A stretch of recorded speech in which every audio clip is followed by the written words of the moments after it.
Blog Talk Radio.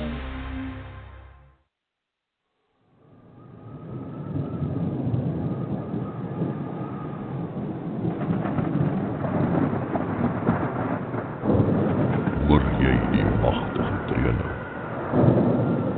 Oor die veld kom dit wyd gesweef. Die lied van 'n volk se ontwaking, wat harte laat sidder en beef.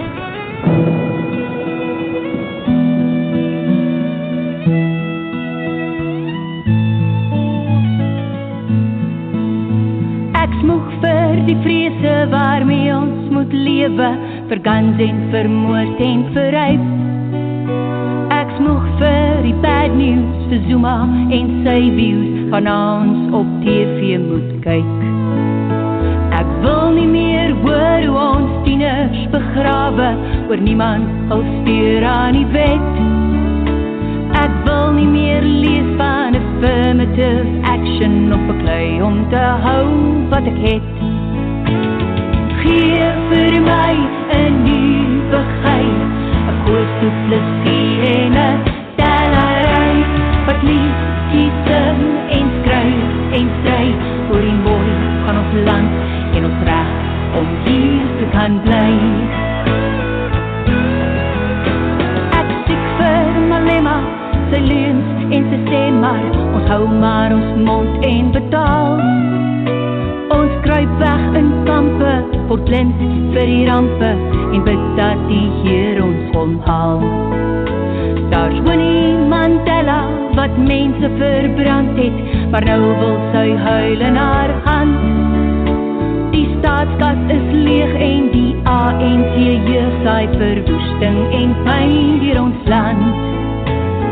Gee vir my 'n nuwe geit, 'n koos op plesie en 'n tellery, wat liedjies sing en skryf en stry, oor die mooi van ons land en ons reg om hier te kan bly.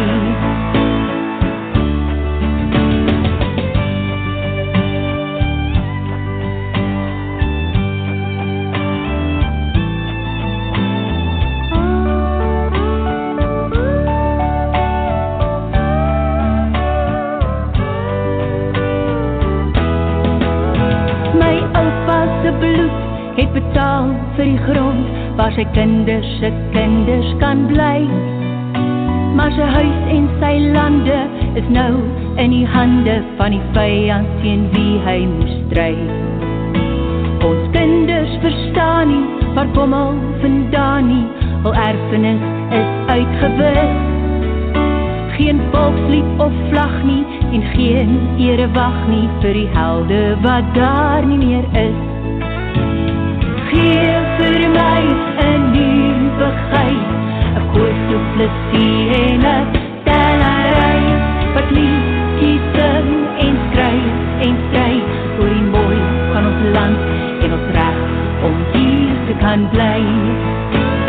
Gee vir my 'n nuwe geit, 'n koos op plesie en 'n tellery, wat liedjies sing en skryf en stry, oor die mooi van ons land en ons reg om hier te kan bly.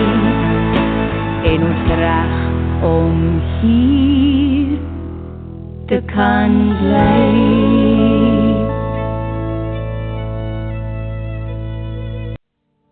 You're listening to Radio Free South Africa with Karin Smith on ResolutionRadio.com. Call in to listen now at 607-203-5423. That's 607-203-5423. Welcome to Radio Free South Africa. This is your host, Karin Smith.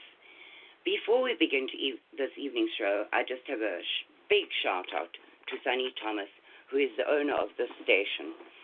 He has kept the spot open for us while I've dealt with some family emergencies. And while those emergencies are not yet over, the situation in South Africa has now reached a critical point. Something has to be done. So it would ill behoove me to say I'm an activist and to walk away now. Fortunately for me, because I cannot commit to 2 hours regularly every week, a great South African activist, a friend, a father, a lawyer, a historian, a good man, has agreed to take over the show for me and run it in perpetuity if necessary. So a huge thank you to Schalk van der Merwe for wanting to do that for me. And the great thing about that is he and his guests are actually in South Africa, on the ground, involved in the daily life there. So you are getting a first-hand report of what is going on in South Africa. With a bit of luck, he might invite me to be a guest speaker occasionally, but in general, this show will be his. So without further ado, welcome back to the show, Schalk. Karin, it's my absolute pleasure and my absolute honor to be back, and not only back, you're saying maybe invite you back, definitely invite you back.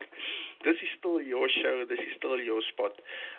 Thank you, and also a huge shout out to Sonny for his willingness for us to be accommodated.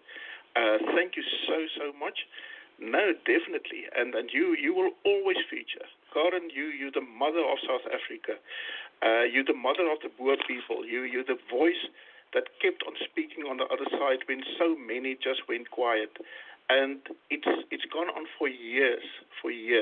And in South Africa, we have such tremendous respect for you, for what you did for us on the American side. So thank you very much. Yes, I'm here. And I will run the show in perpetuity if need be. We will have guests, tremendous guests from all walks of life, to come and tell us the South African experience to the American listeners. Also, for my listeners, I think where we left off last year was probably around the time where President Zuma was about to be deposed and replaced. So when Schalk and I were planning this show, we decided that we would start there because we need some background to the immediate crisis in South Africa. And without that backstory, you will never understand how serious right now is. So in the early parts of last year, President Zuma finally overstepped the mark. And I'm not terribly sure what brought it on, but he was replaced. And Schalk, having been there and probably been part of it, will be able to tell you better the exact details of what happened. Thank you. Yes, Karin, that's indeed so. Just to give the political background to how this could happen and why this could happen. In South Africa, we do not have separate elections for a president as you would have in the United States. The party who has the biggest number of seats in parliament, they usually would appoint the president from amongst their ranks, and he is then voted in as president also of the republic, which simply means that if that party then recalls the president, and this is not the first time for the ANC to do that. If I can remind you about Thabo Mbeki, he was also recalled. So it's replaced by Zuma. And he was replaced by Zuma, so it's not a strange thing. In the meantime, we even had a person by the name of Motlanthe, and he was, for some time, he was the acting president of both the ANC and South Africa.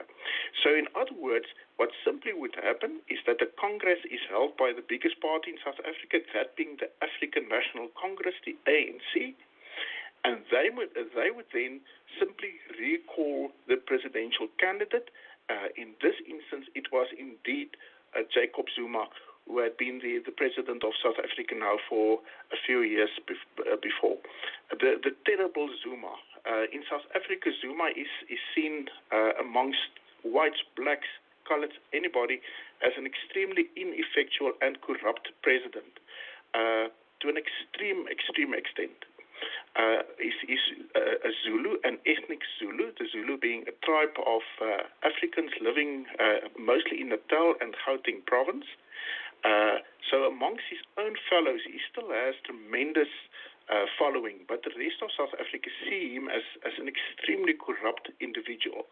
I will explain to the American listeners a little bit later on the Gupta saga, the whole issue about his own personal house. We can just recap that cost the taxpayers in South Africa 250 million rand for revamp, things like that. And then also the so-called state capture, which is now even under investigation by the ANC itself, in which it seems as if Zuma basically corrupted literally every single nook and cranny of the South African state, of the South African government. So he's seen as the most terrible we ever had, even amongst the ANC themselves. But once again, this is not something strange. This is not something new. We've had the ANC recalling presidents even before Zuma in the form of President Mbeki. If I may continue, what then happened during that Congress of the ANC? It was there was basically a build-up and a leading up to this, and the whole country expected Zuma to simply be booted out of the presidency, and that happened. And he was replaced by at that stage the vice president of the ANC and also the vice president of South Africa, Cyril Ramaphosa. Cyril Ramaphosa himself, old guard ANC, he was a trade unionist many years ago. He was also the leading personality beyond Nelson Mandela at the Kudesa handing over of power in South Africa through the late 90s, the middle to late 90s.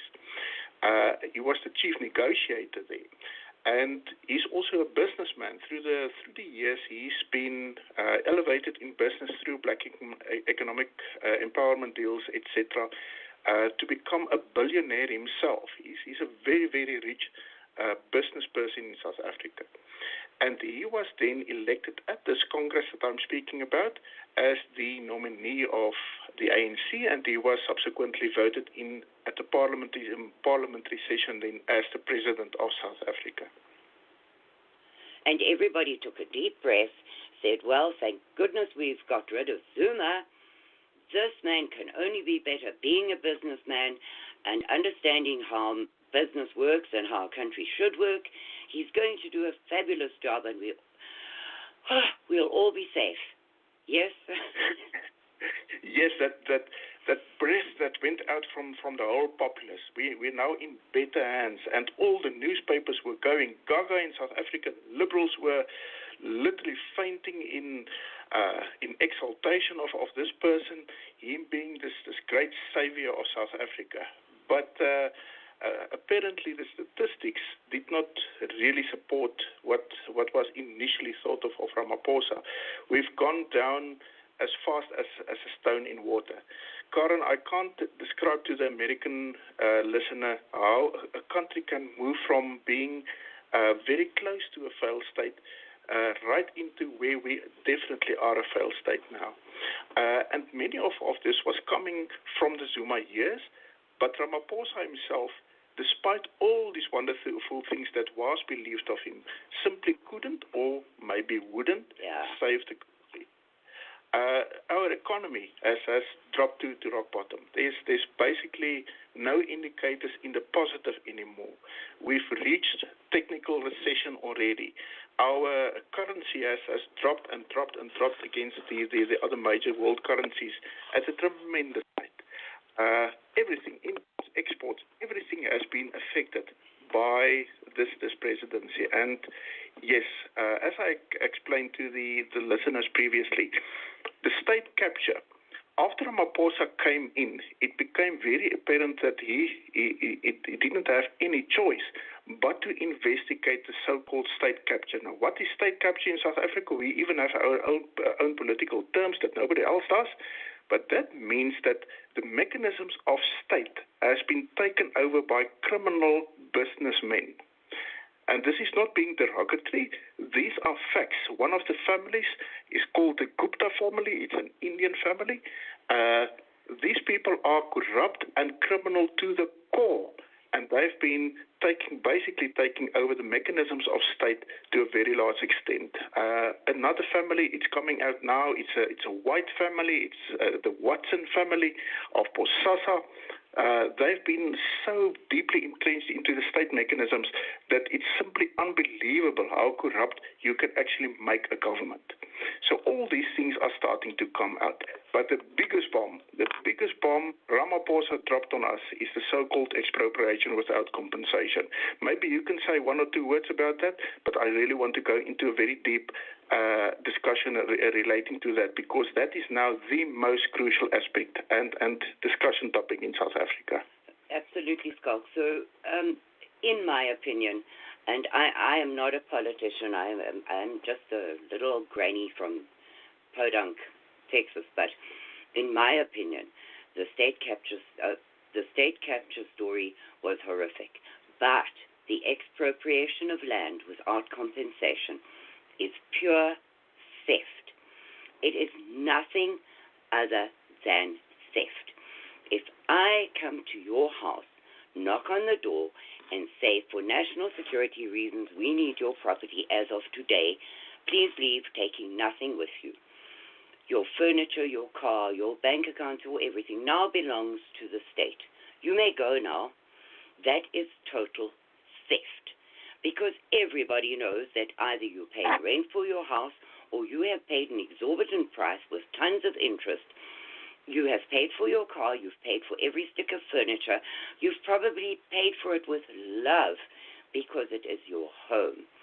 Now, expropriation without compensation, people tend to think it's only the farmers because the emphasis has been on farm murders, farm expropriation, farm whatever.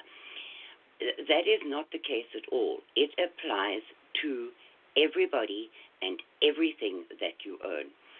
So if you were thinking of opening a business in South Africa, why would you go and do that?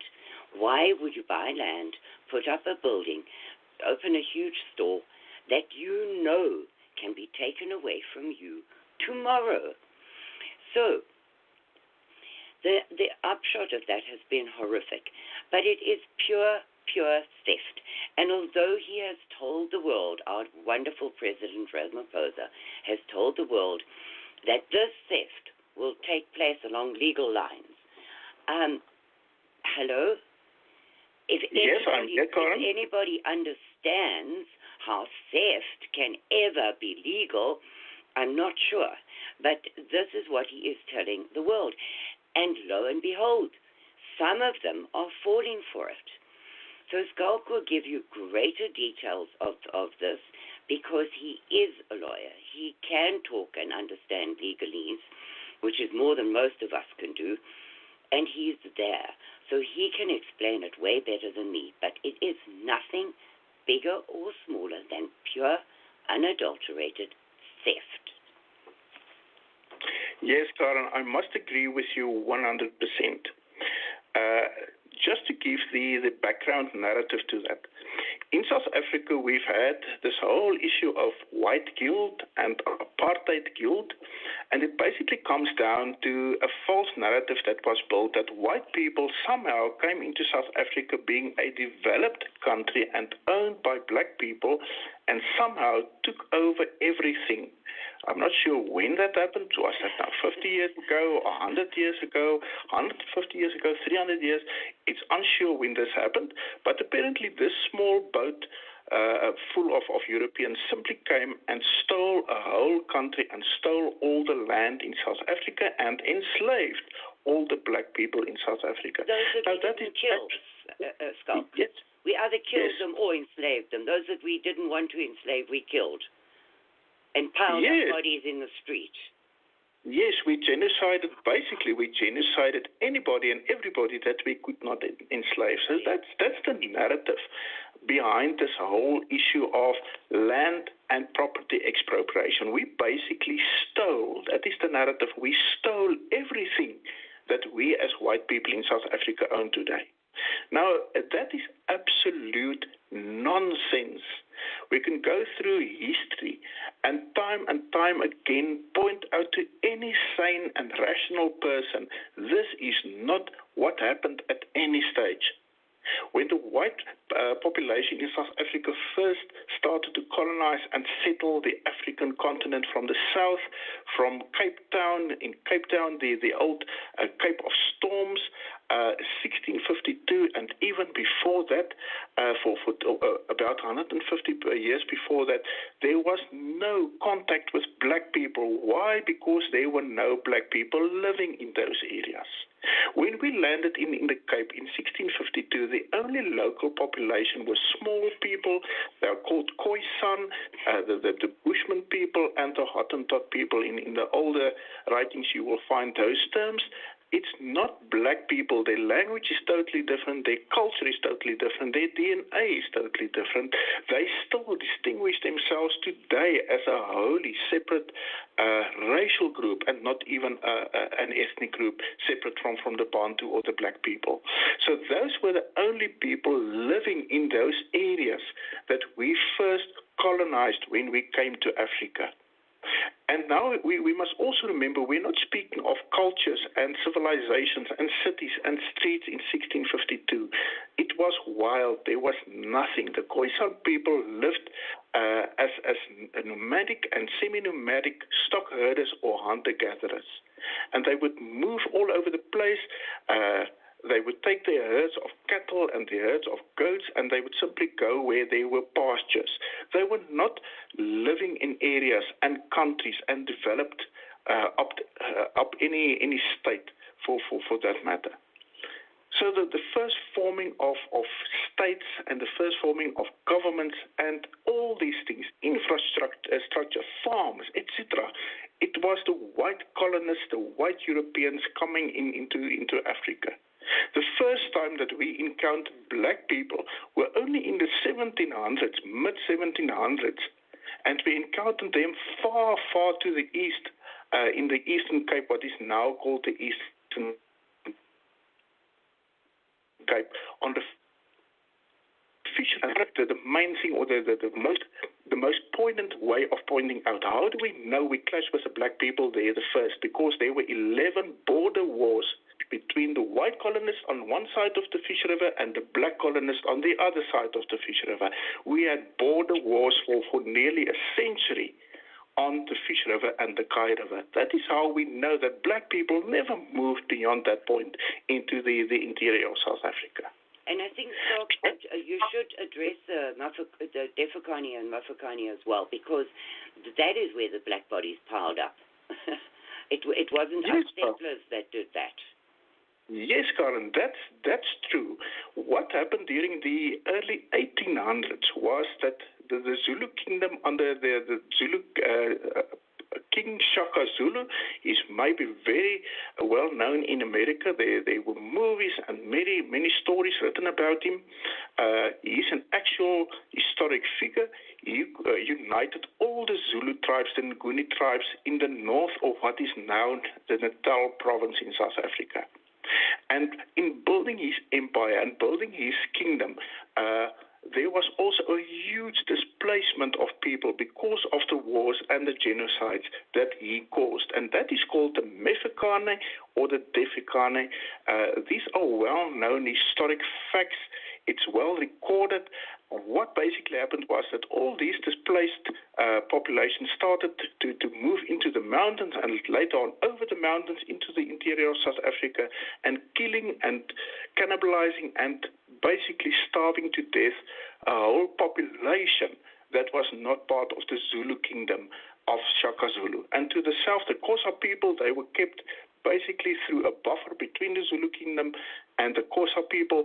There was a huge buffer of land, about 200 kilometers, a stretch of 200 kilometers wide, that basically kept these groups apart from one another. But in the interior of South Africa, there was basically a wipe out of the population, not by white settlers, by the Bantu people themselves, warring and genociding and cannibalizing one another. We know these things. It's historic facts.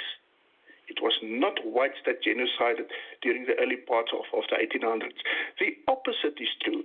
Through the Great Trek and the Voortrekkers moving into the interior of South Africa, we actually defeated, for instance, the Matabele people. It's a Zulu offshoot. It was the Guni tribes that came from Zululand, and they simply started marauding right into what is today the Gauteng province and the Old Transvaal. That is where we encountered them the first. Now we're speaking now 1652, landed in the Cape, 1830s and 40s. It's 200 years apart that we connect with the Matabele people, for instance, and we defeat them. And in defeating them, we bring stability for the first time in about 20 years in the interior of South Africa, to find huge tracts of land totally depopulated. We would not even know if anybody ever lived there to begin with. And those populations that were indeed still in those areas, living in those areas, were mostly either cannibals, or they were basically the remnants and the scatterlings of those people that survived the marauding Zulus and Matibeles and all these groups. Once again, how do we know that? The kingdom of Lesotho did not exist before the 1850s. The whole Sotho nation, the whole kingdom of what is today the kingdom of Lesotho, was made up of scatterlings of these people displaced by the Defekane that ended up in the Drakensberg Mountains, where they hid from being genocided. And that is where the chief, he was called Monsieur, he basically gathered all those people together and he made a new kingdom and a new nation from them. Only in the 1850s, 200 years after the whites first landed in the Cape. So that's the historic background, the real facts versus this made-up narrative of us coming into Africa and South Africa and enslaving and genociding people. A very interesting historic fact is that in South Africa we never enslaved the black populations. You will find in the Old Cape we imported slaves from the Far East, Indonesian slaves, Malay slaves. They are still living there. The Malay culture in the Cape Province is the Western Cape Province it's still very vibrant and very strong. Many of those people are still Muslims to this day. Those were the slaves that were imported into South Africa. We never could or did enslave the black local population in South Africa, not even the Khoisan people, because they are physically very small. They could not work hard. And the main reason why you have slaves is for labor purposes. So they did not conform to the labor purposes, and that is why we started importing from outside of South Africa. But also, Schalk, the African population, they seem to have some kind of allergy to hard work as well. So the ones that we imported were known to the settlers because they had settled those countries and knew the stature and the capabilities of those people. And the Malay culture has had a huge impact on South African people. A huge amount of our meals are Cape Malay. We got all kinds of spicy foods from them. That they have made a big footprint in South Africa. That's true. It's interesting what you say about the local population not being that hard in labor and so forth. I will come back to that in a moment, because later on in the mines and the factories, they were indeed employed in huge numbers, but overemployed in number, because productivity, even till today, is very low amongst the African people. Whether that's cultural or genetically or what the issue is, it's not for us to discuss. The simple facts are that their productivity per unit or per person is usually very low. We see that borne out in real statistics. But let's get back to history. We know these things also from another point of view. After the British took over the Natal province, Natal, it's a very tropical and semi-tropical, it's a very wet and humid province in South Africa. It's on the east coast, bordering on the hot Indian Ocean, and it's very good for agriculture and, amongst others, for sugarcane. You can farm sugarcane in that area very successfully. And very early on, the British realized that. You will remember there were huge plantations, for instance, in Jamaica and the West Indies on the other side of the world, those colonies of Britain. And they realized very soon that in Natal province they could also have this, but they did not have proper labor because the Zulu people could not be employed as laborers on those sugar plantations. So what happened was that they started importing people from India. And those people are still today living in South Africa as a minority group. The population of Indians in South Africa, I think, is about 3 or 3.5 million people still today. They came here basically as slaves / hard laborers for the British to work on the sugar plantations. So that's even taking it a little step further for the American listener to understand why is it that we have different population groups in South Africa. And here's the explanation of where the Indian people comes from. Many of them being Muslim, many of them being Hindu, whereas the white population are mostly Christian. And that was the introduction of the Indian population into South Africa as laborers on the sugarcane plantations. Also, they as a minority are very unpopular because in general they are very successful, hardworking people to this day. They are intelligent. They insist that their children go to university. You get doctors, dentists, lawyers, very well-educated people, although we'll get to the South African education system at some stage. But in the past, our education system was fantastic, and we turned out incredible professional Indian people, and they are very successful. And they're one of the people that Malema is against, but we'll come to that as well. But one needs to see that from very poor beginnings, they succeeded. They made something of their tribe, as it were. South African Indians are, in general, very successful people. Yes, just one example. The great liberator of India. At that stage, now India has 1.2 billion people living there. Back in the day, when this happened, there was about 400 million Indian people, and India, the subcontinent of India, was a colony of Britain. They had their own emperor, and the Queen of England was actually also the Empress of India, and they needed liberation. They wanted liberation from the British Empire, and the person who liberated them was the very well-known figure of Mahatma Gandhi.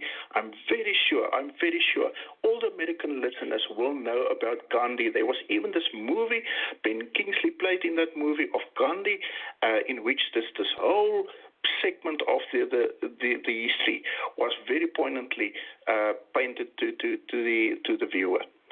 And Mahatma Gandhi was a South African Indian. He was not an Indian from the subcontinent. He was South African, and he grew up in the sugar cane fields of Natal, and he was schooled as a lawyer. He was an attorney when he was still in South Africa. And then he left South Africa to go to India, and from there on the whole liberation of India took place. So yes, we have very significant numbers of Indian people in South Africa, whether that be left-wing or right-wing, part of the ANC, part of the state mechanism, very successful people, extremely rich people. Yes, of course, you also have very poor Indian people, but one of the main ires of the black population and the more nationalistic black population is the phenomenon of the rich Indian. And it's always, again, the narrative of they've been stealing now from the black people, and that is why they are rich. And that is maybe in personal instances, that will be the truth. But that's, in general, that is also a false narrative, because these people work hard, they educate themselves, they reach top levels as Asians do and Indian people do across the world. It's not a South African trait or South African phenomenon. And we're also sitting with that in South Africa. Yeah. But, to go back, I keep interrupting and interjecting, but I think I think it's important to see that the Indian population came from the same kind of level as the black people in South Africa. They were laborers. The blacks were used as laborers, and the Indians were brought in as laborers. And yet, look at the difference in the two cultures. Yes, I think even from a lower level than the local African population. And why do I say that? Because the local African population were free men in their own right. In the Zulu kingdom, for instance, most of them were warriors. They were farmers. They were living off the land. Whereas the Indian people, the Indian population, were nothing better really than slaves. Even Chinese, the very early Chinese that came into South Africa in the goldfields of the Transvaal around the 1880s and 1890s, those people were nothing more than basically slaves of the British Empire. So they started from a very, very low, maybe even a lower level than the local African people. So I totally agree with you. But coming back to more current history now, I wanted to sketch the narrative, the false narrative, versus the historic facts, so that the American listener knows why we are against expropriation without compensation. It is not white people being difficult about this, or white people that stole things that now do not want to return those things. In South Africa, what the white population have, we worked hard for, not one generation, not two generations. We worked over centuries to have what we have. We fought more than one very bloody war against the British Empire for what we have here. The tremendously destructive Boer War. There were two Boer Wars, the first one in the early 1880s, and the second one that was even more destructive from 1899 until 1902. That is how we paid for what we have today. Literally, if I can quote Churchill, we literally paid with our blood and sweat and tears for what we have today.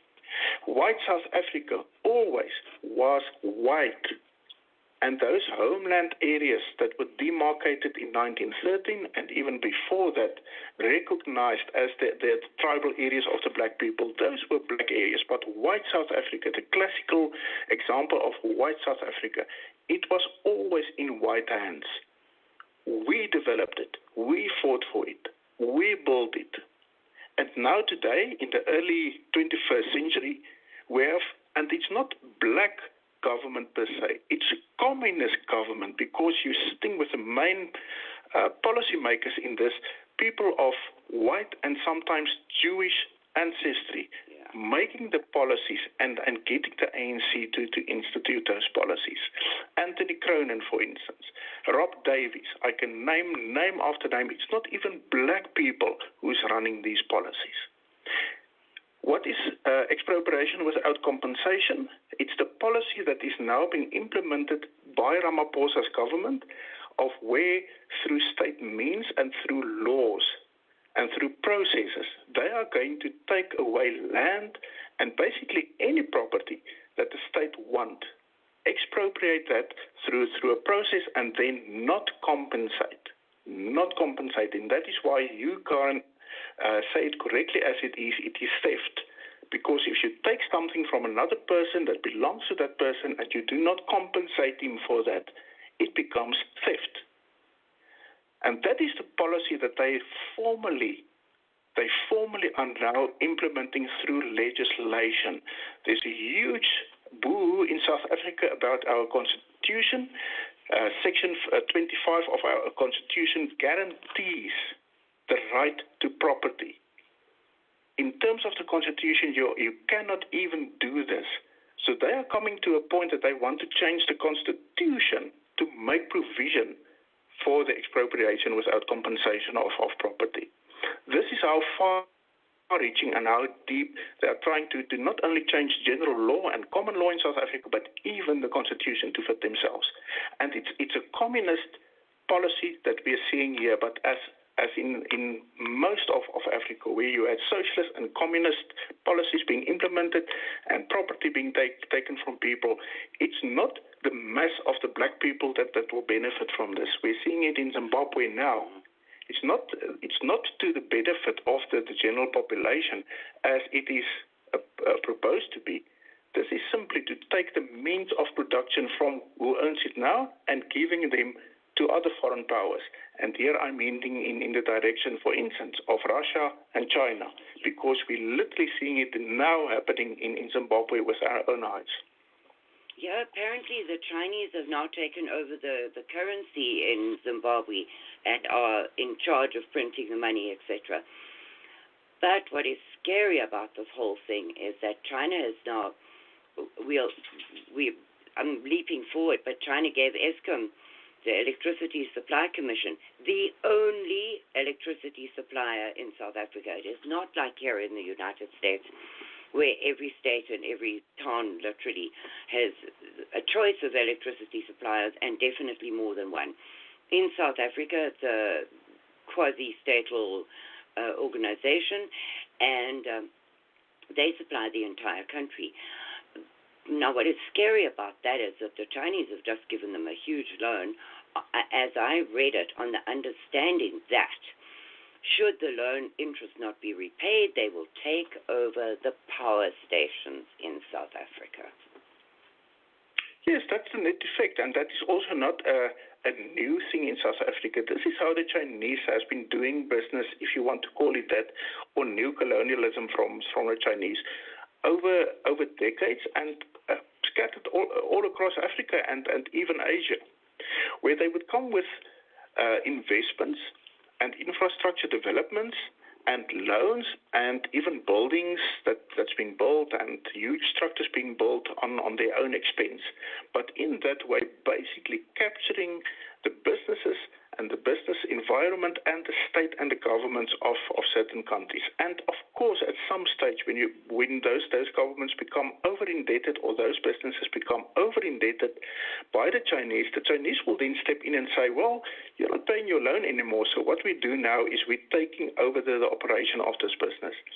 And in Eskom's case, the actual agreement reads that it says that if Eskom, we're borrowing you a lot of money now. We're lending a lot of money to you now. If you default on that, we will take over the management of the company. That's the agreement.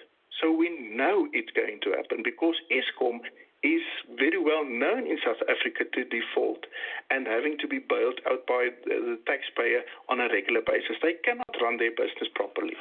We know that.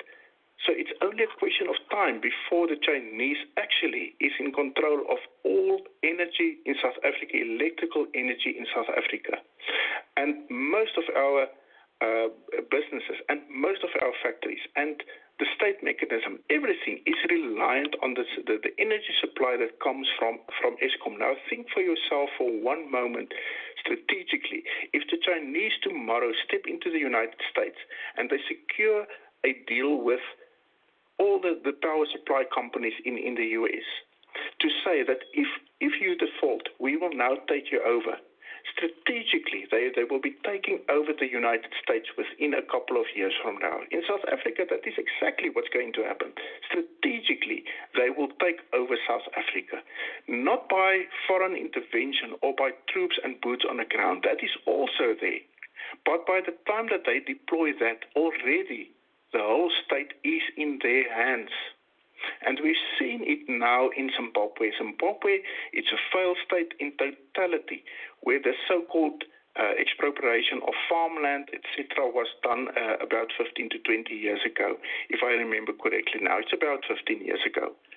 And today it's a totally failed state. There's no currency left. Their own currency has devalued to the extent that it's basically worthless. They had to go onto a foreign currency, first being dollar and now Chinese yuan. And the Chinese basically own the whole of Zimbabwe, literally own it. And therefore they can simply step in and take over the state. Now South Africa, being strategic in any and every way you can think about, its position at the southern tip of Africa, it's on those areas, a lot of your oil coming from the Middle East rounds the Cape. And Americans won't realize the danger that they even find themselves in. Strategically, South Africa being there geographically where it is If the Chinese take over that, they can tomorrow cut your oil supply from the Middle East, and you can do nothing about it. The metals in South Africa, precious metals and micro metals in South Africa, it's needed for basically everything, right from cell phones up to computers, weapons, all those things. South Africa has a huge percentage of all those minerals under our soil.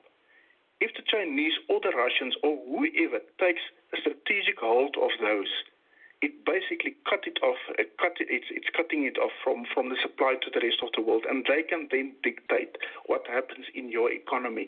This is how crucial these things are, that even the American public must realize if the state of South Africa falls into the wrong hands, you will be affected by it. It's not a little country there at the southern tip of Africa and leave them be and let them genocide and kill one another and have the highest crime in the world.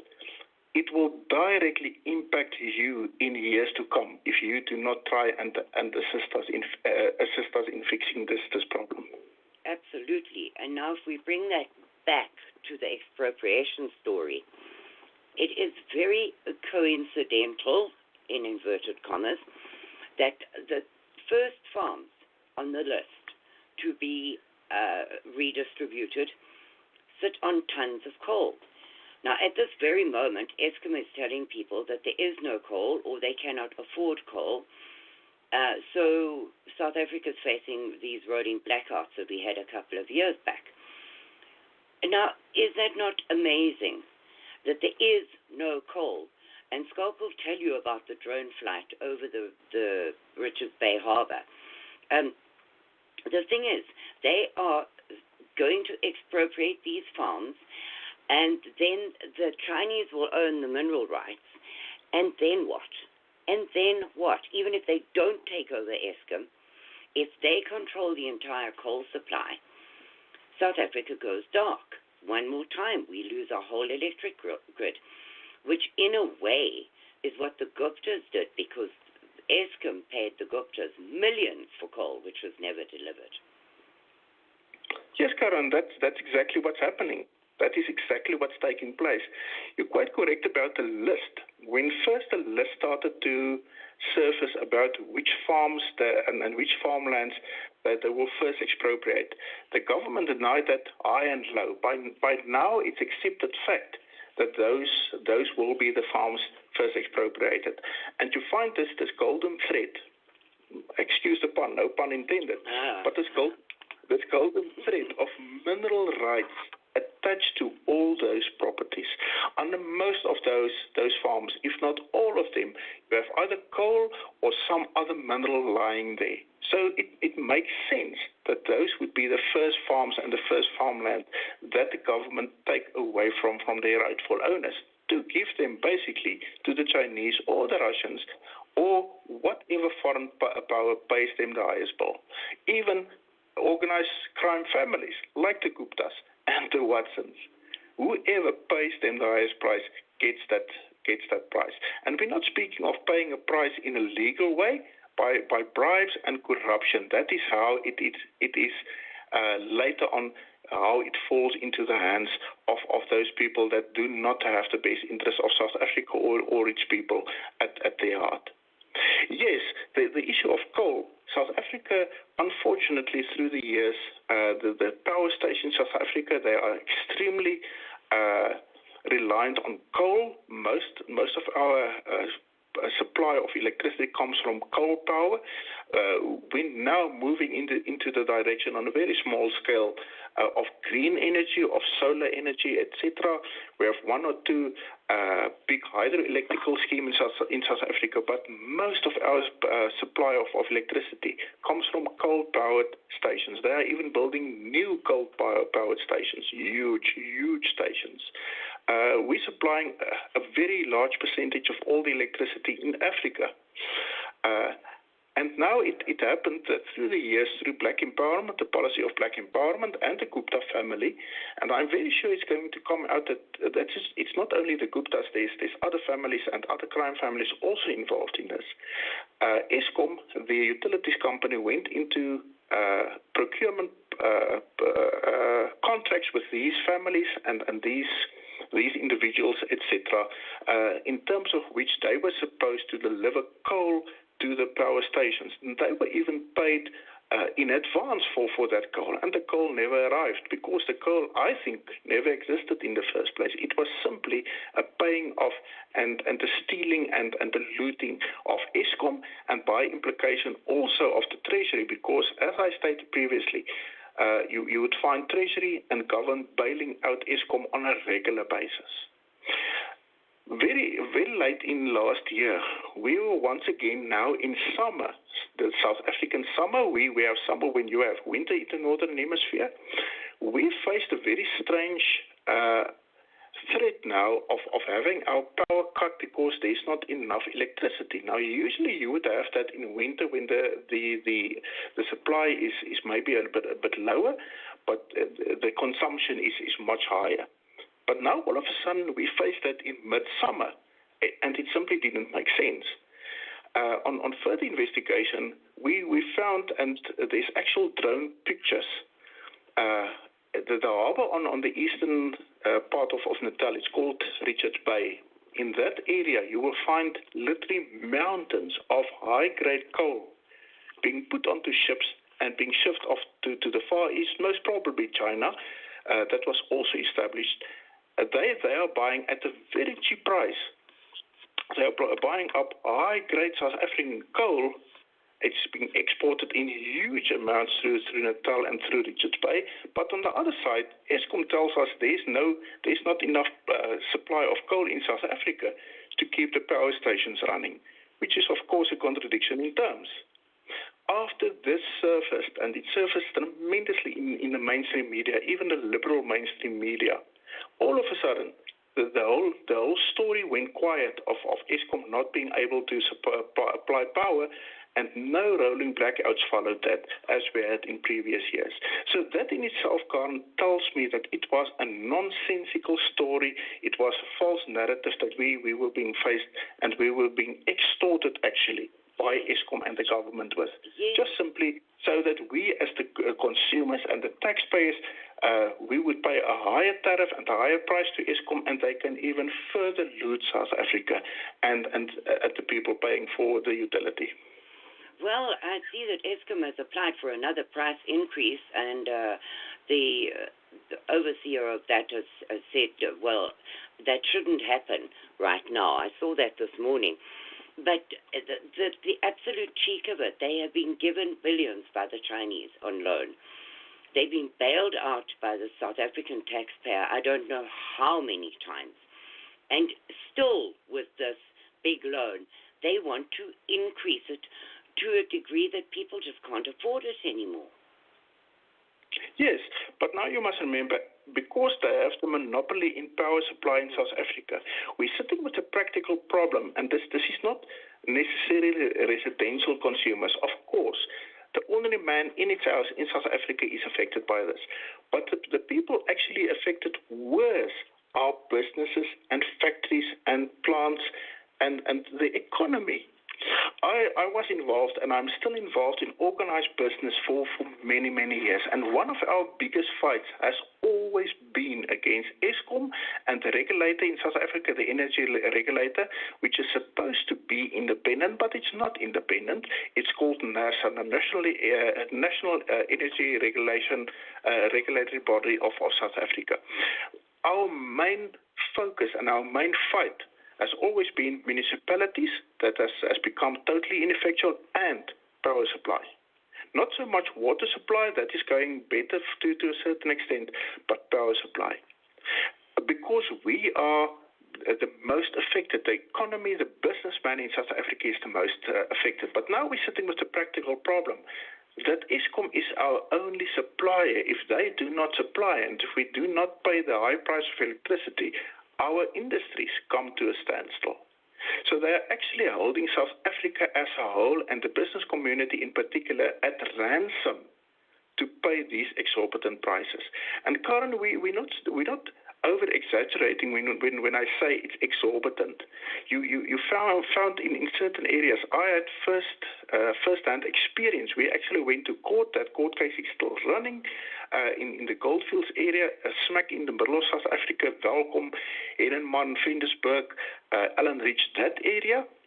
In 1 year, they raised the power. The price point of the electricity, the price point of power in that area, in some instances by 80 to 120%.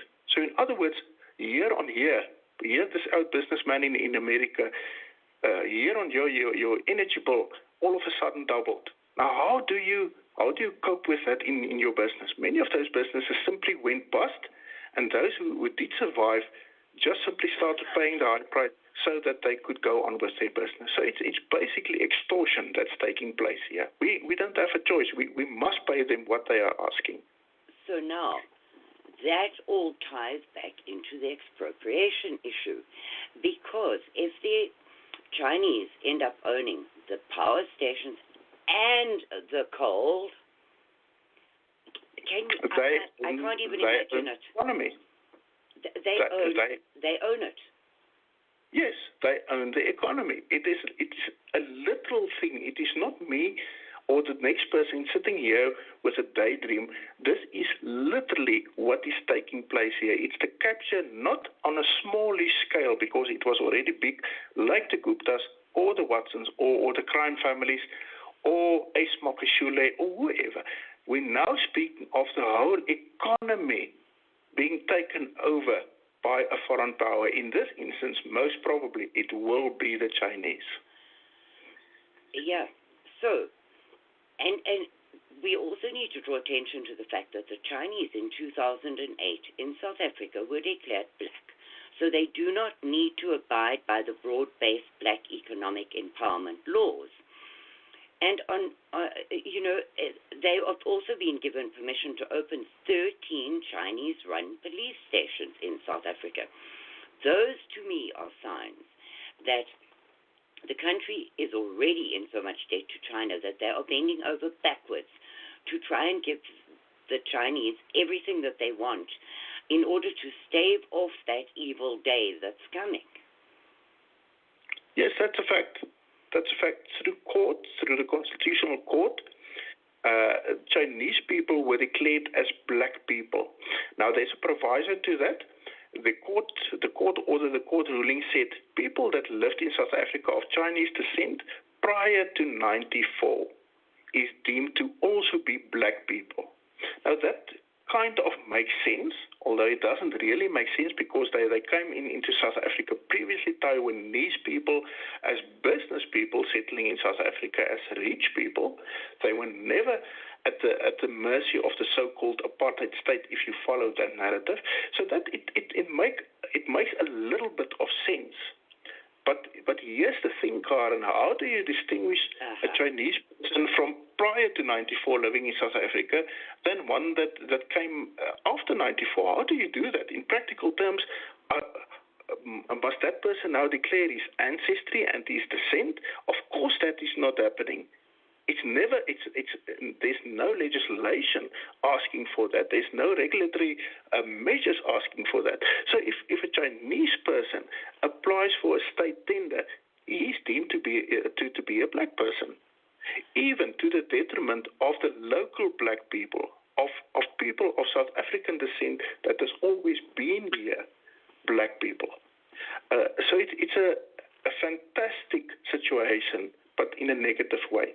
We're living in this sick fantasy of communism and the sick fantasy of crime, and basically South Africa being a failed state now falling into the hands of a foreign power. This country that for 3.5 centuries, we've been fighting for the independence of this country, it's falling now into the hands of the Chinese, and we cannot stop it.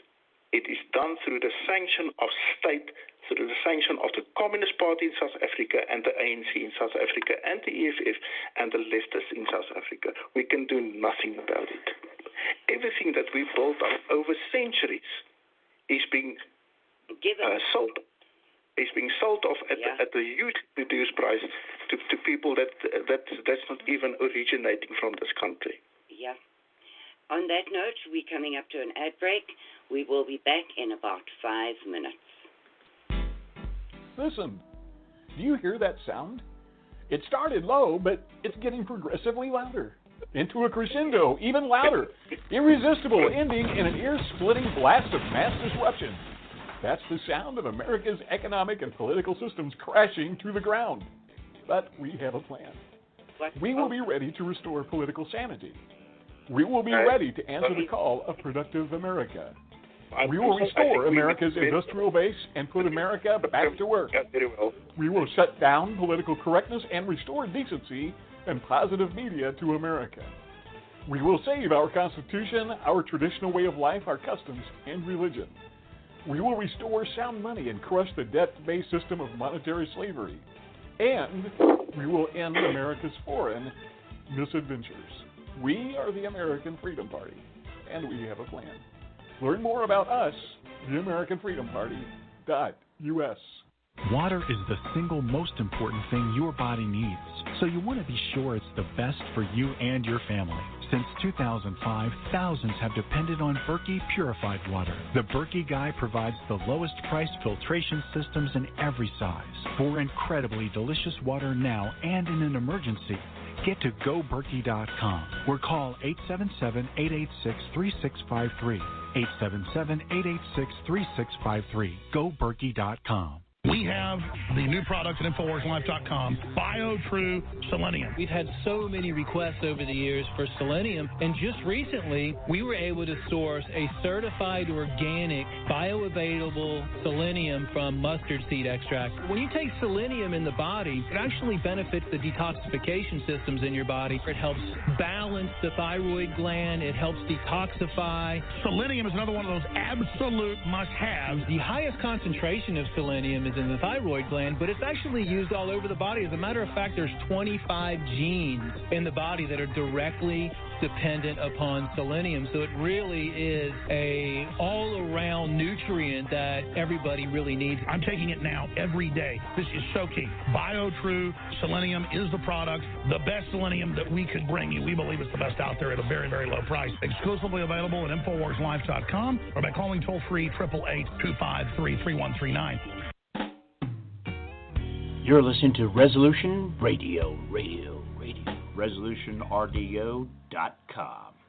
What would your life be like if you woke up each morning with new vitality, feeling better than you have in years, and you noticed a difference in your sleeping patterns, blood sugar levels, and had a sense of well-being overall? There's something that is changing thousands of people's lives, and you could be one of them. It's called Heart and Body Extract.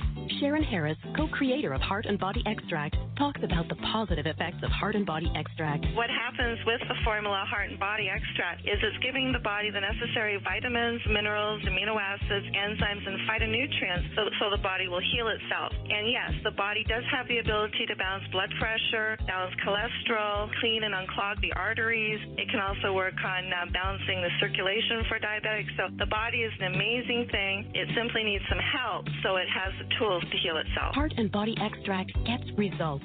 To order your 2-month supply, call now, toll-free at 866-295-5305. Order online at hbextract.com. Napa know-how. A Napa guy knows the only way you'd give a freshly minted driver a brand new car is if he promises to never drive it. Instead, let him grind the gears and knock over the neighbor's mailbox in something a little more suited to his skill level. And with over 500,000 parts and a little Napa know-how, he can safely drive something that's nearly as old as he is. It's not perfect, but it's perfect for him.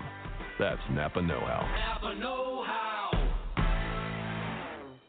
KD Armor raised the standard. Finally, AR-500 steel core body armor that comfortably conforms to the chest and torso. Unique design distributes weight, feeling lighter, increases mobility, and lessens fatigue. Introducing the Combat Quad Bend CQB, a revolutionary plate forming process that caters to the end user. The CQB is an industry game changer, a must-have for the ladies.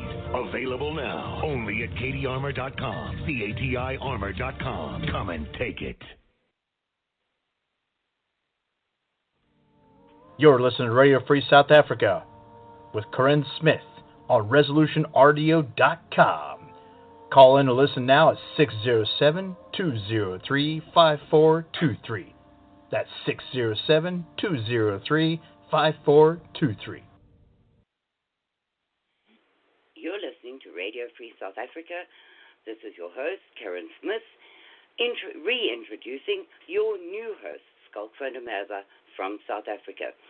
Before the break, we were talking about the Chinese takeover of Africa and how it relates to the theft of land, expropriation without compensation of land in South Africa. Because it's important that one gets the big picture, that you see how all these things tie in together, and that this proposed expropriation of land is theft from the white people and a gift to the Chinese people and the total ruination of a once beautiful and prosperous country. Back to you, Schalk. Yes, Karin. On a smaller scale, on an initial scale, expropriation without compensation will be theft of white people. And this is not a so-called racist statement that I'm making. I'm quoting directly from political parties and even Ramaphosa himself. He said in so many words, and the ANC came out more than once in so many words, and even the EFF, which is also a left-wing radical socialist party in South Africa, they say it in so many words. We are taking the land from white people and property from white people to give to black people. But that is not the truth.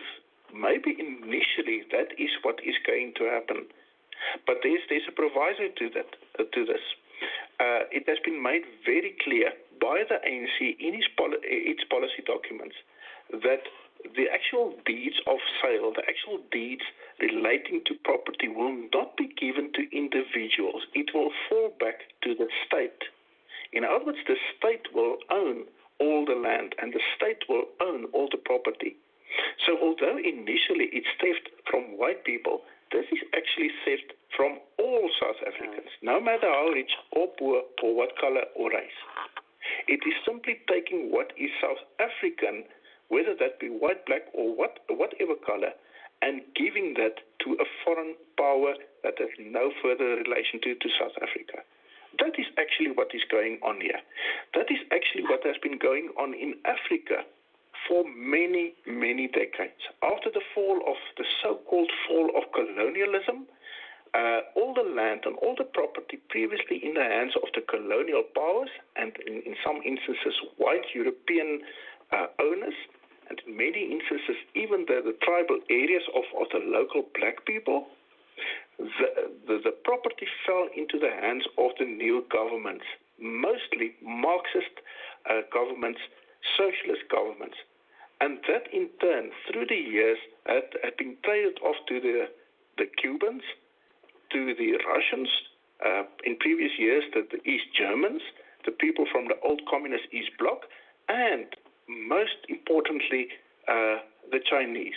So that today, for instance, a country like Zambia, a very large chunk of Zambia is owned by the Chinese. Ethiopia, the great kingdom of Ethiopia, after it became independent from Italian rule at some point, that simply fell back into communist hands, and from communism, it fell back into the hands of the Chinese.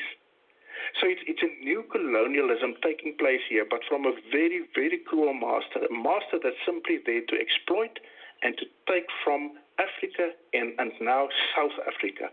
And that is why the white population in South Africa has become quite a problem for the communist government, because we own and we're strong and we're economically viable. And it's very difficult for them to physically take it from us. Yes, they can send in the army, but that is going to create a huge problem, and then the whole economy will collapse.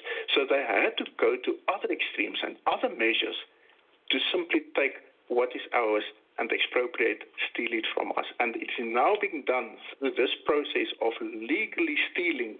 And it's not my contradiction in terms, it's the government's contradiction in terms of legally stealing through a process of law what is being owned by white people in South Africa.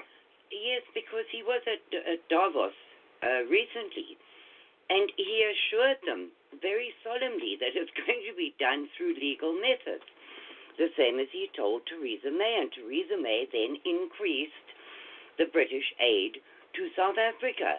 So obviously she approves of this legal theft. Yes, Karin, that is what is most amazing to everybody in South Africa viewing what is happening on the outside. Yes, in this week we had our next march, our next Black Monday march. You even posted certain articles from the mainstream media, because the mainstream media is now taking cognizance of the Black Monday movement. I will explain to American listeners in a while what that is. But we went to the embassies of America and Australia again, the US and Australia again, and we received a personal assurance from the Americans that Trump is indeed looking into the situation. And there's a report to be filed by Pompeo very shortly, highlighting and indicating what is happening in South Africa. I can state this as a fact. It has been said. Whether it is the truth, I cannot vouch for. But it was said to our representatives who went into the embassy. But we're sitting astounded here that when Ramaphosa goes overseas or he hosts foreign heads of state in South Africa and foreign governments in South Africa, we have this nonsensical story that he tells them that everything will be fine and the economy will not be affected. But the economy is going down. It's being destroyed. And people are simply believing this. They are buying this like hotcakes. Theresa May was physically in South Africa. In South Africa, she could see for herself what is going on here. And she chose to believe Ramaphosa, that everything is fine. And you're quite correct.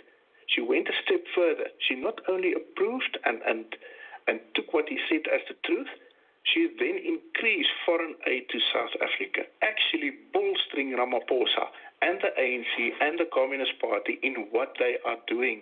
This is a Tory conservative Prime Minister of Britain endorsing a communist policy of expropriation, of theft of land and property from its rightful owners. Now, how do you explain that? How do you do that? It goes to Davos, where we have a meeting of the international business community of the world. And he tells them these lies, these blatant lies. He goes on record not once, 3 times, telling the outside world there are no farm murders in South Africa. Karin, there's been 4,000 recorded farm murders in South Africa since 1994. How do we know that?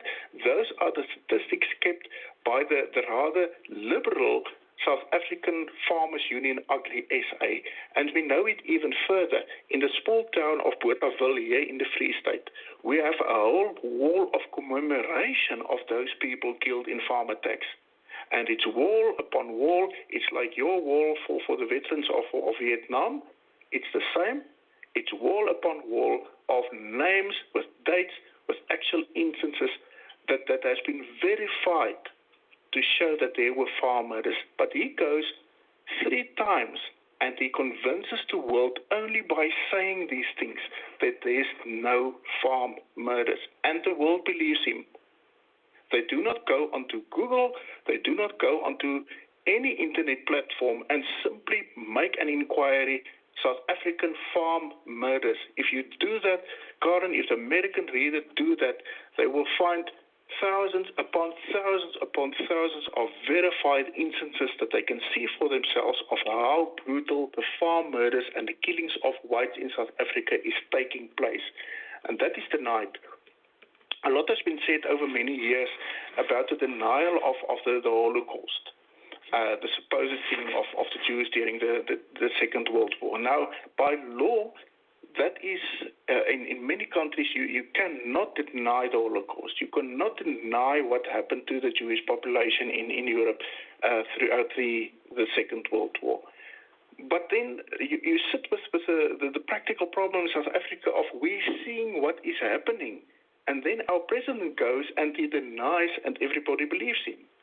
So you have this contradiction of one population being affected by something and protected by law from denial of what happened to them. But another population, 50 years on, is being killed off like flies. You will know that quote. It was made by Steve Hofmeyr, the other great activist in South Africa relating to this. He said, my people are being killed off like flies. And nobody is willing to accept and acknowledge it and give help towards us. I can't believe these things. I'm sitting here as a South African in the middle of South Africa, and I can't believe what is happening around me, and everybody is basically on the outside, everybody is denying it. Well, it's spinning my mind to the extent it feels to me I'm sitting in a warped twilight zone, and I can't explain what's going on around me. Well, directly related to that, Schalk, if you would talk about the radio show where they said they're going to kill all white people, their wives, their sons, their daughters, everything below and above ground, their cats, their dogs, etc. And the liberal answer to that, the shock of the liberals on that show. I think we need to highlight that as well, because I would like to talk after that about an article which I sent to you today. Yes, let's deal with that. The ANC, the African National Congress, holds about 60% of the seats in parliament in South Africa. They are the biggest party. They are leftist, communist, Marxist.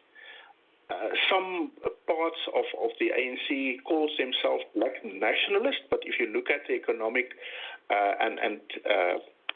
the policy of the ANC, it is Marxist. You will never get around that. But in South Africa, we have a Marxist left-wing government, and then its opposition is further to the left. It's the only country I know of in the world where you have a left-wing government being opposed by even more left-wing parties. And those left-wing parties, the greater one of the two is the EFF, the Economic Freedom Fighters. They are very well known for their red attire when they go into parliament and into the streets. They always wear red, hardline 1960s type of Stalinist, communist, Marxist policies in that party. They hate white people to the extent that they go out in public and shoot off guns and sing the Kill the Boer, Kill the Farmer song that has actually been banned. Saying in so many words, the honeymoon for white people is over now. Having slogans like, you must become a killing machine, a revolutionary killing machine, killing whites. These things are actually happening. I will show you the pictures being taken at the official rally. So that is the EFF. But then a split group from the EFF that is even more left-wing and even more radical and extremist is the BLF, the Black Land First movement. It is now a party. It is actually being registered as a political party in South Africa. It's run by a person by the name of Andile Mtsetatama, extreme left-wing, extremely hateful against everything white, the so-called whiteness in South Africa. It has been stated that any person and every person that is white is racist by definition. What happened was that at the official party rally in Potchefstroom, it's one of the bigger towns in the Northwest province in South Africa, this Andile went onto a public stage in front of everybody and on national TV, and he said, not once, a few times, exactly what you quoted here. We will not only kill white men, we will also kill their wives and their children and their cats and dogs, and we will basically destroy everything above and below the ground that belongs to white people, and we will take the land and we will kill them off. And he repeated this more than once.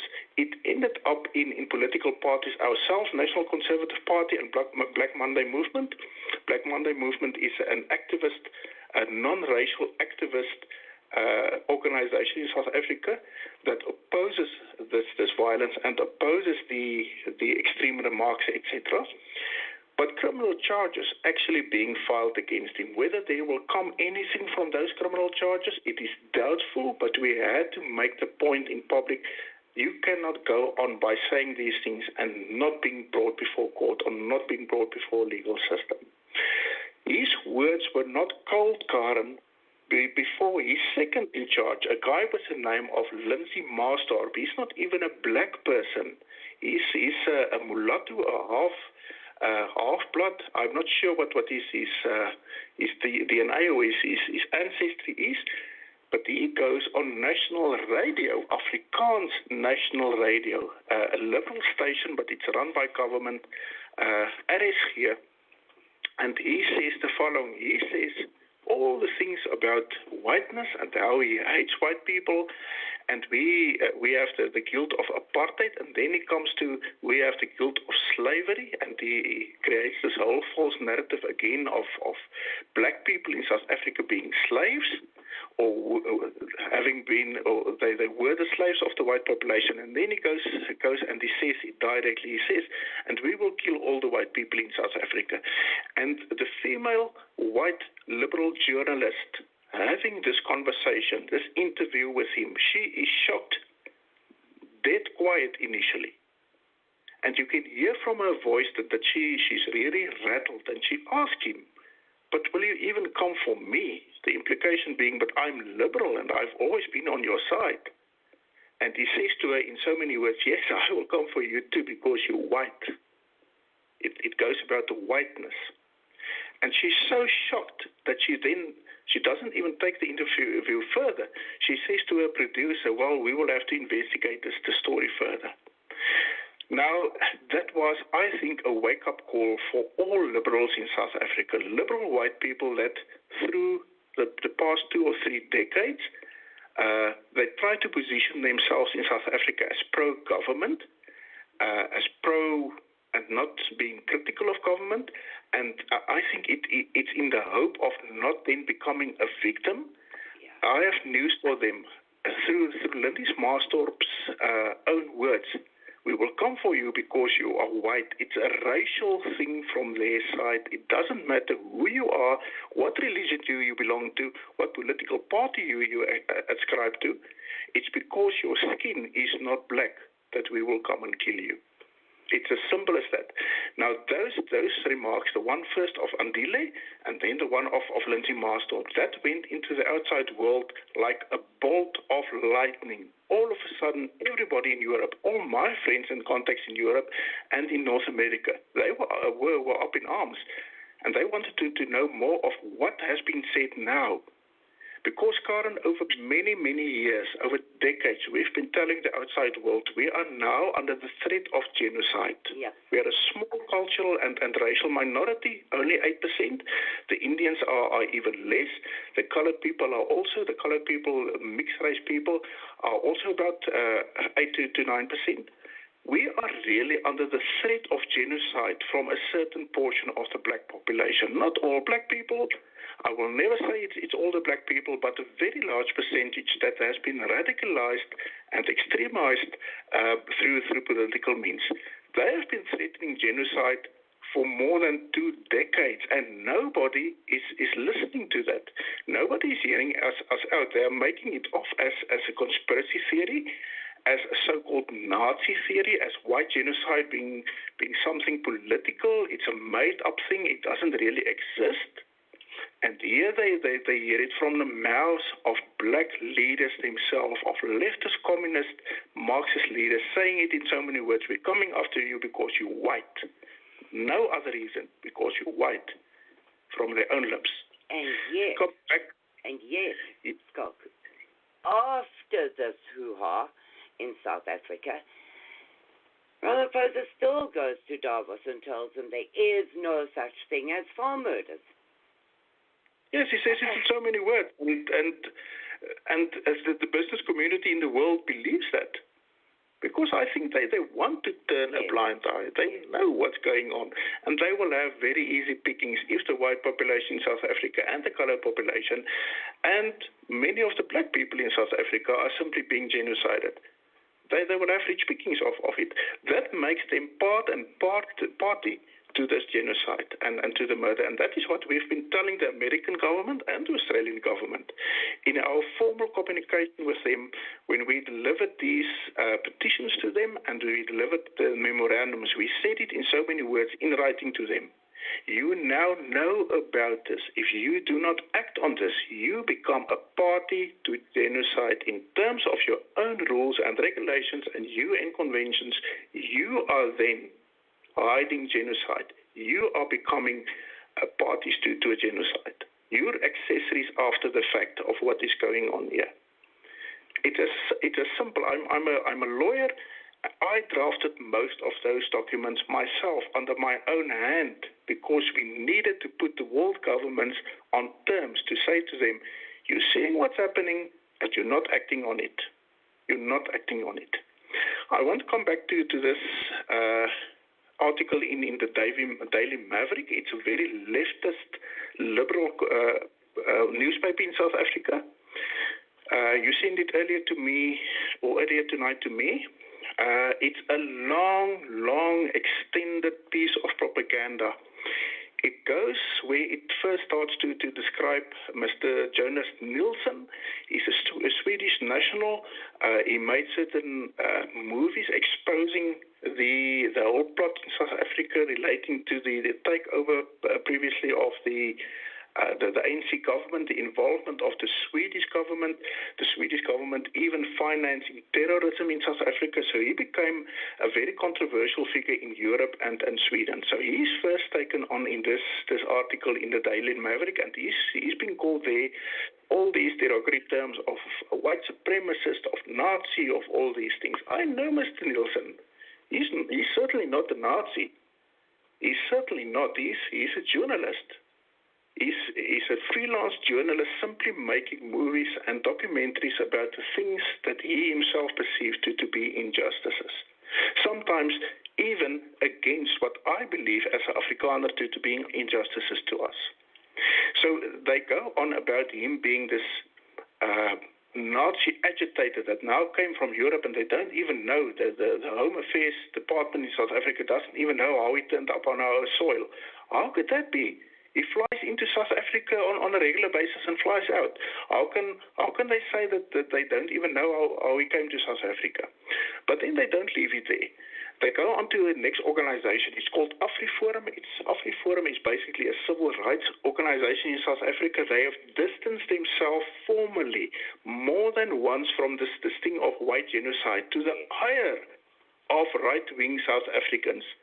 Most right-wing South Africa see AfriForum as, if I may use the American term, as conservative.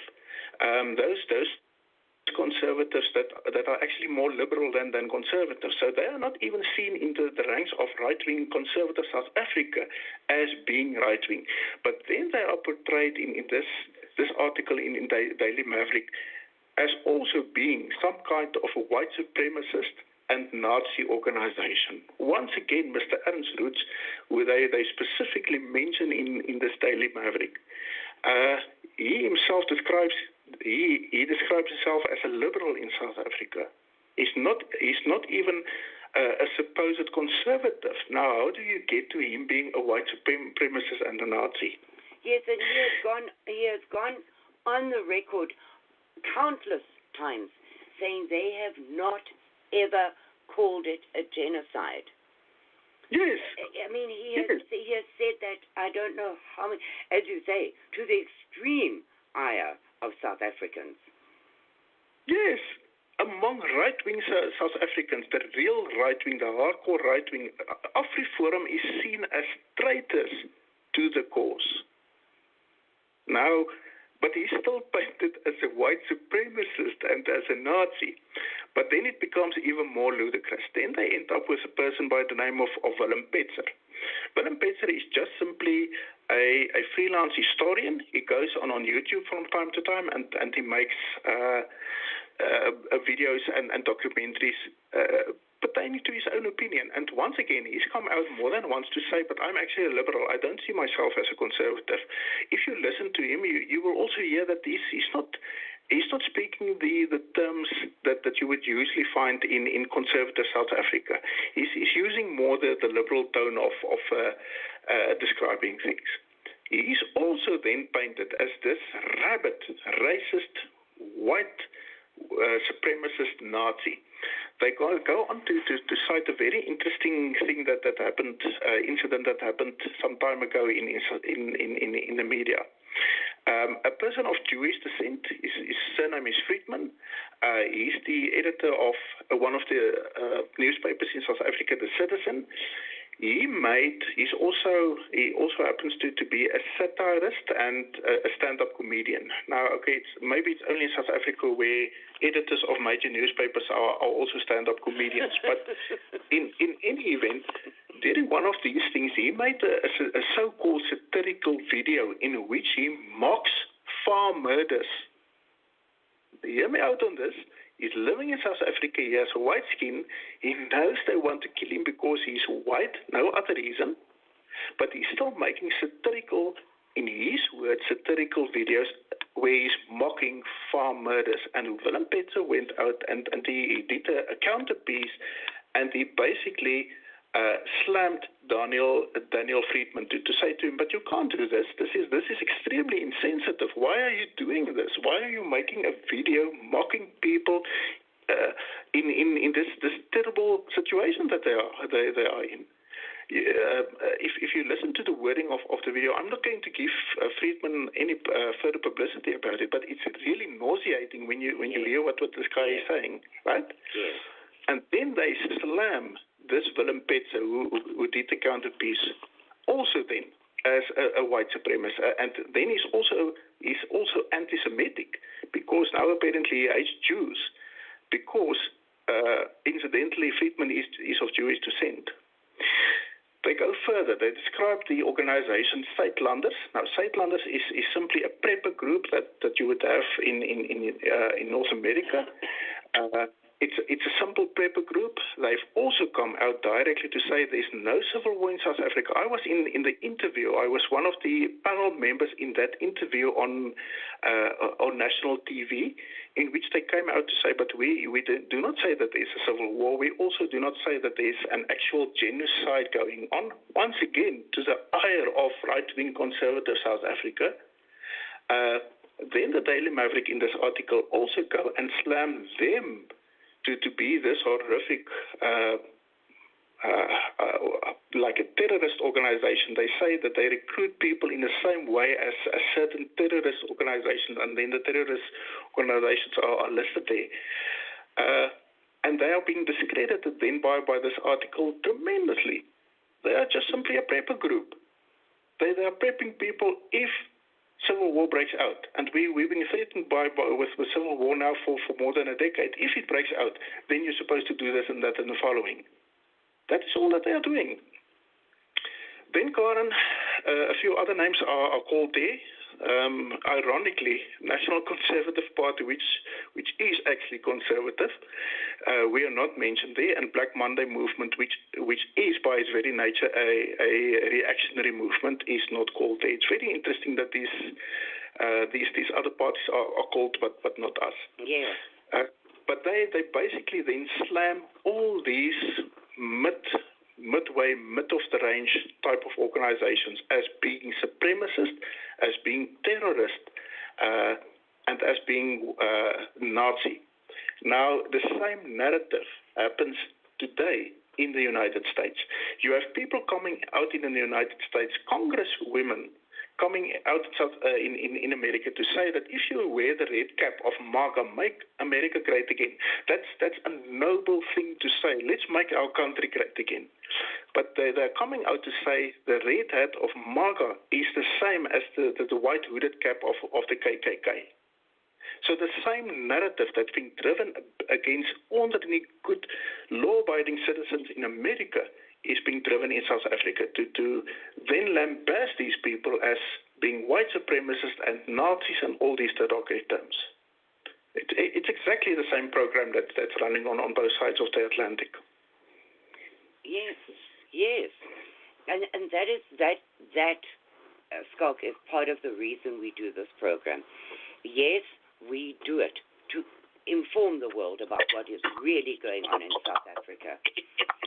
But the other reason is that the similarities between what has already happened in South Africa and what is starting to happen in the USA and other European countries is shocking.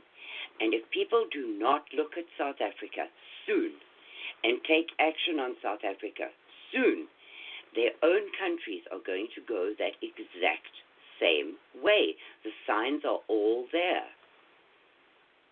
Yes, exactly, Karin. All the signs are there. You have a leftist takeover of the Democratic Party in the United States. The Democrats of the olden days, Kennedy's Democrat Party. Take Kennedy's Democratic Party and put it side by side to today's Democratic Party. It's two different things. The one stood for civil liberties, the rights of citizens, all the noble ideas of men. The one of Kennedy. The one of today is a hardline socialist organization. It's, to my view, that is terrorist. You had the very controversial incident now in New York, where abortions of basically newborn children are now legal. They are killing your babies. Karin, they are killing your babies, and you're sitting by and doing nothing about it. It's a terrorist organization worse than ISIS. Much worse. Much worse. Much worse. That forms part of your government. So in other words, the leftist, I think, very evil type of government is one election away from you. If you do not stand up as Americans now and stop the Democrat Party, you will have a socialist, Marxist government in your country within 5 years. Hear me out on this. It's gonna happen. Well, of course, Schalk, look at these people that were sworn in on the Quran, on a law book, not on the Bible. In the Bible Belt here in Texas, the Democrats are trying to ban the Bible in Texas, of all places. Now, if that is not in your face, what is waiting for you, if you don't wake up right now and stop it while you are still in the majority, because you won't be for long with all of these caravans coming in, if you don't stand up and stop it now, you will be South Africa. And I don't even think a Schalk 5 years, because the new president is elected in 2 years. If they elect Bernie Sanders or, Lord forbid, Hillary, who says she's going to run again, it'll be overnight this country will be a socialist place. Yes. And that is my next point. Fact check me on this. I know the Americans like their fact-checking. Fact-check me on this. The majority of your treasury bonds belong to whom? China. The Chinese are already owning your government. Yeah. There's a movie called Red Dawn. Now, Red Dawn goes about the South Koreans basically invading America and then turning the country into a communist state. You already have Red Dawn in your country. It's not Koreans, it's Chinese. Yeah. Because the Chinese are owning your government through your government bonds, your treasury bonds. They own your government. Your government owes them money. And then secondly, you're sitting with the Democrat Party that has gone rabid left-wing, that will most probably be voted in because they already have the majority of seats in Congress. Yeah. Nancy Pelosi and Schumer have the majority in Congress. If they vote in a Democrat president now, and it's most probably not going to Hillary, it's going to be that other guy with a nice smile, because Americans like nice smiles. Yeah. That is why they voted in Obama. Yeah. You're going to have a leftist president and a leftist Congress with the Chinese already owning you. So what is that? You're going to live in a communist state. You're going to live in what South Africa is now after 20 years. You're going to face it in 2 to 5 years. You're quite correct, Karin. It's coming very soon to the shores of America. And I'm not now mocking or tempting the American people. No. I'm sitting in the middle of this, experiencing this That is why I want to warn all Americans, not only white Americans, and not only conservative Americans, all Americans. You do not know that you are playing with the devil. You do not know that you are playing with pure evil. I'm coming back. They're killing your babies. They're killing your babies. I'm not speaking of all the abortion nonsense and narrative that has been built over years there. There's legislation in New York, you know this as good as I do, that actually makes it legal to kill a baby just before it is born. How can you have that? How can you have that in a civilized country? That is what you have now. Schalk, and okay, this might sound terrible, but that is a genocide of black people because the majority of abortions are black babies. That same article that praised them and what a wonderful law it was. Okay, so last year there were more black babies in New York State aborted than born. So now that is amazing, Karin. Think for yourself. Think for one moment, and you spot on. This is not genocide of the white people. They are genociding the white people in different ways. They are genociding you with McDonald's and fast food and people being on all kinds of prescription drugs, zombifying them. That is how they are killing the white people on the other side. The black people are being killed in a much more forceful way, and that's through abortion. There's a study, one friend of mine highlighted this to me, about people on heroin and drugs, black mothers in most of America going through to abortions. So if those persons, because it has become the norm now to abort a child, it's not the odd case. It is one of your considerations. When you become pregnant, you make a decision. Am I going to abort the child? Or am I going to keep it? And you're quite right. There's actual statistics saying that more black kids are being aborted than they are being born. That's a fact. So in other words, they're killing everybody. It's not only a white thing. But then I saw today that they're talking about. Well, I don't know if it's in the same law, but essentially it will now be legal to sell baby body parts. Now, Schalk, one of my greatest horrors about South Africa is the Sangomas who use body parts in muti. Now they're doing the same thing, using these. I can hardly even talk about it. But there was a diagram of a baby and what each part would cost on the open market now, because you can do it legally. It scares the hell out of me. Since when did people become cattle? Karin, where do you draw the line? Remember, 20 years or 30 years back, it was when it's an embryo, just on the embryonic stage of pregnancy, you can abort. Then it became a certain amount of weeks. Then it became a certain amount of months. Now we at basically a newborn. So what is stopping these crazy bastards of saying, well, these children that have already been born, they are in excess. There's too many of them. Let's kill off a few of them and sell their body parts. What's stopping them? What is stopping the next stage of this evilness? But Nothing. Too, they can then increase the age. So if you don't like your child when it turns 5, well, then you can abort it. It is sickening. Maybe kill it. Maybe kill it. Yes.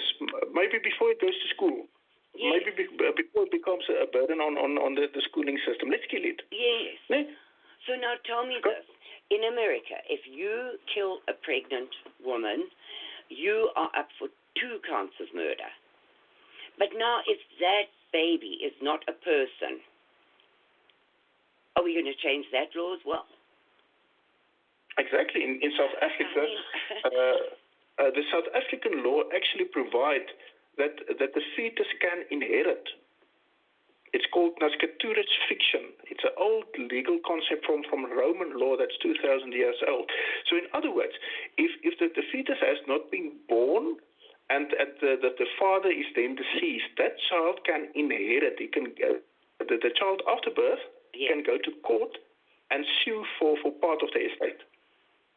But in the same vein, that fetus is not deemed to be a person. You can actually lawfully kill it. Yes. Now, how does that work? It's this huge contradiction that we're sitting with. And it's always, when you start to bring down morals and you start to dwell in the realms of evil, it becomes a contradiction. And that is why these things contradict one another. Karin, let's forget about babies for one moment. Yeah, we have 15 minutes left, Schalk. I want to highlight this to the American public. In South Africa, many of the farm murders and much of the killing that goes on, black on white violence, are elderly people, are old people. Yeah. And it's as if the state is actually saying, and you will even find it in mainstream media, it's not that bad because it's an elderly person, because the person would have died in a couple of years anyway. Yeah, they've lived their life. It doesn't matter. Now, hear me out on that precedent that is being set. It's a precedent being set to say that if you reach a certain age, we're going to kill you off because you have basically lived your life and you've become a burden on the system. That is what is going. So if you reach a certain age, in America, as in Japan and all over Europe, you're sitting with an aging population who now becomes a burden on the state. That is why the borders are being opened in Europe and North America to bring in new laborers, because you are not breeding fast enough to produce a labor market. But your local populations, those people are now becoming elderly. Most of them are becoming senior citizens. In 10 or 20 years from now, those people are all going to be 60 to 80 to 100 years in age. So what's going to happen to those people? Hear me out on this. At some stage, laws are going to start to enacted, and I'm not being extremist when I say this. This has been predicted in movies as early as the 1960s and 70s. They're going to start to kill off elderly people because they are becoming a burden on state. Hear me out on this. It's going to happen. Because this morning on the news I saw that in New Mexico, they are either proposing or have passed a law allowing assisted suicide. Now, doesn't that open the door to exactly what you were talking about? Yes. Because say somebody has Alzheimer's, they can't actually agree to it. So in a moment of their craziness, I want to die, and they say, right, we'll help you. Give me 5 minutes. And there you go. We're opening the door to just what you are talking about. But Karin, was that not the objective of Obamacare? To create a centralized medical system where the state then decides you can get treatment, yes, or you can die. Yes. That was the objective of Obamacare, and that is why the first thing that Trump did was not build a wall. The first thing that Trump did was to dismantle Obamacare, because in my view, and I would believe many people in Trump's government, to their view, this was pure evil that was performed, because now the state chooses whether you receive treatment or not, and by implication whether you die or not. Absolutely, and people over 50 were, by that law, denied certain treatments. So, yes. That was definitely, let's wipe out the oldies. There's no question about it. Now, let me shock the Americans. I'm not speaking theoretically about these things. There's a reason why I raised it now. Because, Karin, we keep coming back to the South African situation vis-a-vis what is most probably in your future. In South Africa, this is not theory anymore. We have it. Our state hospitals, you know what's going on in our state hospitals. They are not there to cure you. They are there to send people so that they can die. Yes. Yes. This is what's happening in South Africa. I can send you pictures galore. I can send you albums full of pictures of what's going on in our centralized state hospitals. And it's not white people being killed, so it's not a racist thing. It's not a white racist now saying something about a black government. It's black people basically killing off other black people in those state hospitals. Absolutely. Our sanitariums, where our mentally handicapped goes. You know about that incident where I can't remember, it was 150 or 200 people. I can't remember. Yes. They just stopped giving people any treatment and any food, and they died. And nobody even bat an eye about that. There was an investigation that went nowhere. They simply filed and said it's nobody's fault that it happened. Hey, how can it not be anybody's fault? You killed off 250 people. Yeah. But that's South Africa. It's happening already in this country, and it's coming to your shores in not very long from here. Absolutely, Schalk, because they try these things out in South Africa. That's the blueprint. And if the people don't rise up and the world does not intervene, then they roll it out in other countries. And it has been very, very successful so far. Yes. Because nobody's going to stand up and object. There is nobody left to object here. If you object to this, then you're made out by the Daily Maverick and the mainstream media as being a white supremacist and a Nazi. Yes. And the real conservatives, and you're seeing it, and that's why alternative media like this is so important to us. The real conservatives are just being drowned out. There's no voice. We've been in existence as a party, National Conservative Party, for more than 2 years. I can't remember that there's ever been any mainstream media article even saying a new Conservative Party was established in South Africa. No. You see it here as well. The conservatives are being systematically drowned out, taken off air. Look what happened to InfoWars. I don't agree with everything InfoWars talks about, but then you are free to disagree or agree, whatever. They were huge, and they had a very loud voice. Suddenly they're taken off Facebook, off Twitter, off the air. And if you can do it to such a big organization, how easy is it to just shut the rest of us up? It's as simple as that. So as long as we have these media platforms, and Karin, this is why this program of tonight, this program must go out as far, as wide as possible. It's a ranting little South African sitting in the Free State province. That is maybe how it's going to look from the outside. But tonight I spilled what is in my mind, and it's that's in my heart, because I cannot keep quiet anymore. I cannot. And that is why we must use this platform and make it as widely known as possible. Send this program to anybody and everybody that's willing to listen, just to have a wake-up call. Absolutely. That is why it is so important. No, I agree with you, Schalk, and that's why I've kept going through immense trauma and immense backlash and immense trouble. I mean, my website has been taken down I don't know how many times because it's a spam site and lies and whatever. And you know yourself how many times you go on air and your internet goes down. We know that they are trying to silence us, but we will not be silenced. No, we will not. We will definitely not, yeah. Schalk, you have about 3 minutes to say some closing thoughts and invite people to come back next week. Thank you very much again, Karin. Yes, this has been a very nice program for me and a very nice interview.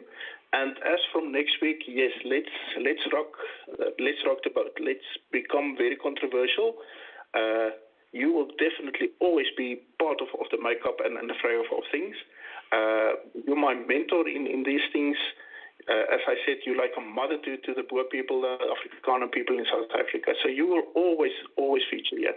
But I think it's time to become radical and rock the boat and just give the people a wake-up call.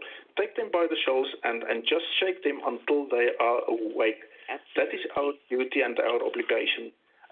before God, that is what we must do.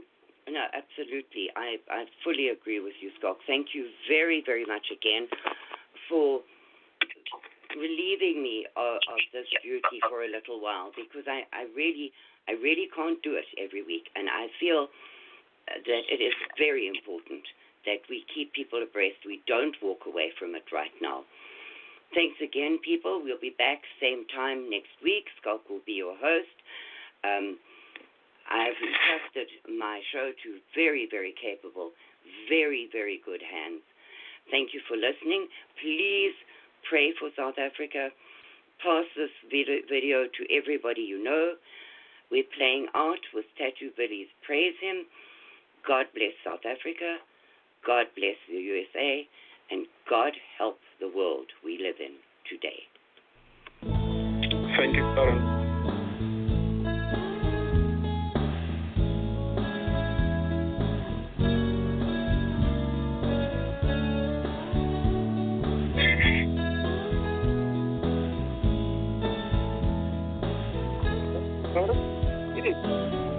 Once I was a blind man, wandering to and fro. Once I was in sin, out of control. But He reached down and picked me up, poured His Spirit over me, and knocked the scales from my eyes, and now I see.